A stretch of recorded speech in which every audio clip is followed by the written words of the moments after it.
The Denonakwe First Nation of Fort Resolution in the Northwest Territories has been hunting boreal caribou since time immemorial.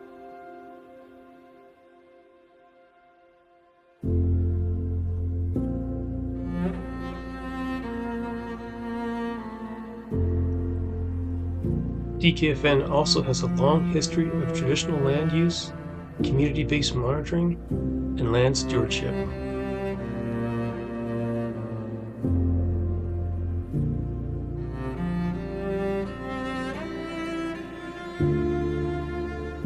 Since 2015, the DKFN and biologists from LGL Limited have been monitoring boreal caribou and its habitat within their traditional territory to understand the impacts and pressures currently being faced by the species, and to develop management actions to improve the status of caribou in the region so the DKFN can continue to practice their Aboriginal and treaty rights.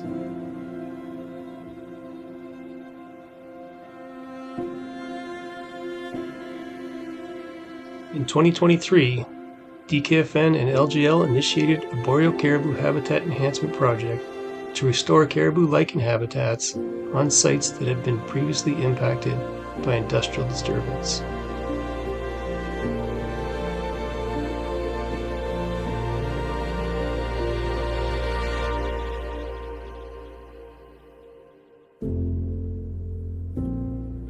Boreal caribou rely on terrestrial lichens for forage, particularly during the winter months when other food sources are scarce. These slow-growing organisms have adapted to harsh conditions and are most abundant in open, dry, nutrient-poor environments. However, lichens remain vulnerable to impacts, both natural and human-caused. Forest fires can devastate the landscape, causing a complete alteration of caribou habitat, which can be slow to recover.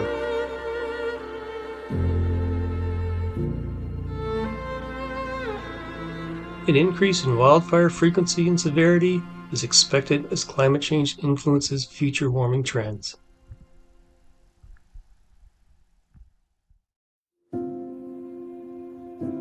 Human alteration of the landscape through land clearing and activities such as mining impact boreal caribou habitat and forage quality, its availability, and rates of regeneration.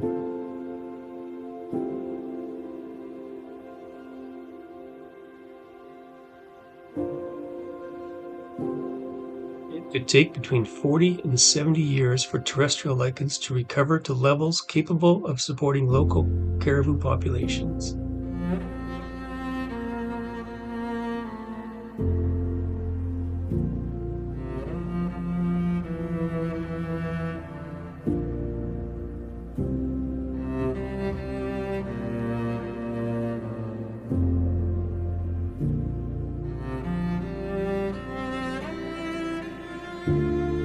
We initiated this project to gain a better understanding of the optimal conditions for lichen growth and to potentially expedite the natural recovery of terrestrial lichen and caribou habitat.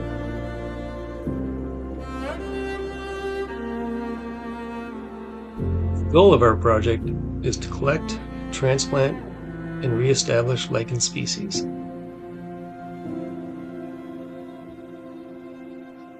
Lichen growth is influenced by environmental conditions such as forest soil moisture. Typically, terrestrial lichens favor dry, nutrient-poor soils where there's less competition from vascular species. We harvested lichen in areas where it was abundant, ensuring not to remove any more than 20% of what was available. We set up lichen collection transects so we can monitor the natural regeneration of the site in years to come.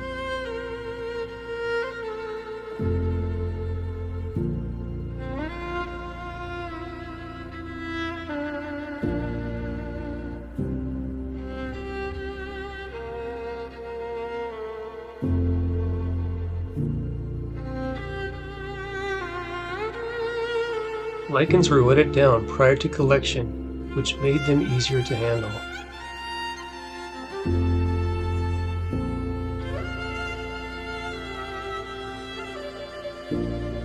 Mats of lichen were collected and placed into large garbage bags so we could move them to the transplant locations.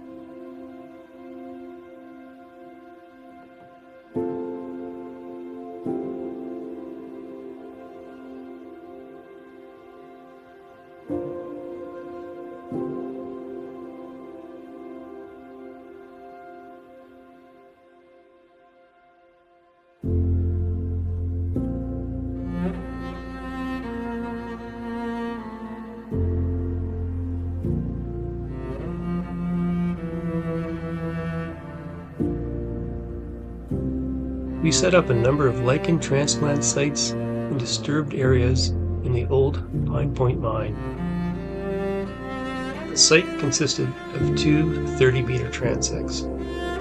Along each transect were 8 1-meter by 1-meter quadrats where a paired design was used. There were 2 quadrats where a full enhancement was applied. This involved scarifying the ground, fully covering the quadrant with bark mulch, and applying fragments of lichen to it. The partial enhancement quadrats were similar to the full enhancements, except that only 50% of the quadrant was covered by bark mulch. Minimal enhancement quadrats had no mulch applied and were only scarified before placing the lichen fragments. The final 2 quadrats were control, where no enhancements or lichen were applied.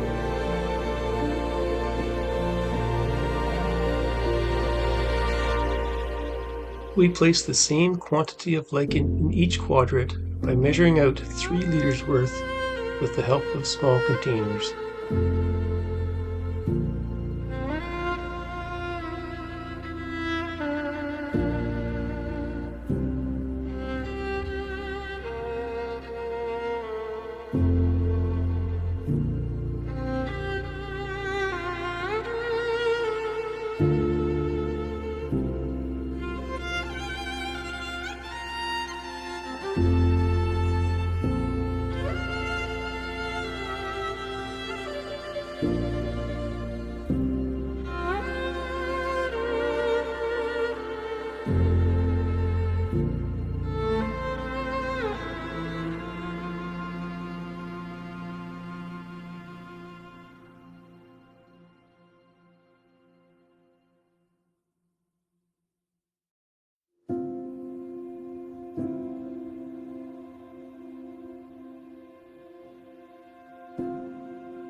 Our field team was comprised of DKFN members and biologists from LGL.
It wasn't long before our crew became proficient in setting up the lichen transplant sites.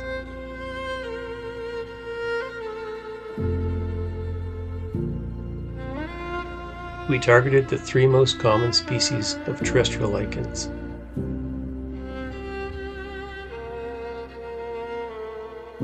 Cladonia mitis,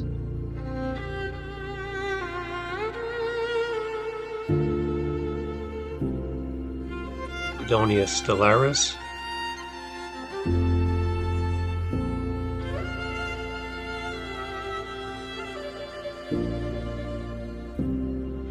and Cladonia rangiferina.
We will come back next year to monitor the progress on lichen growth and cover at our sites.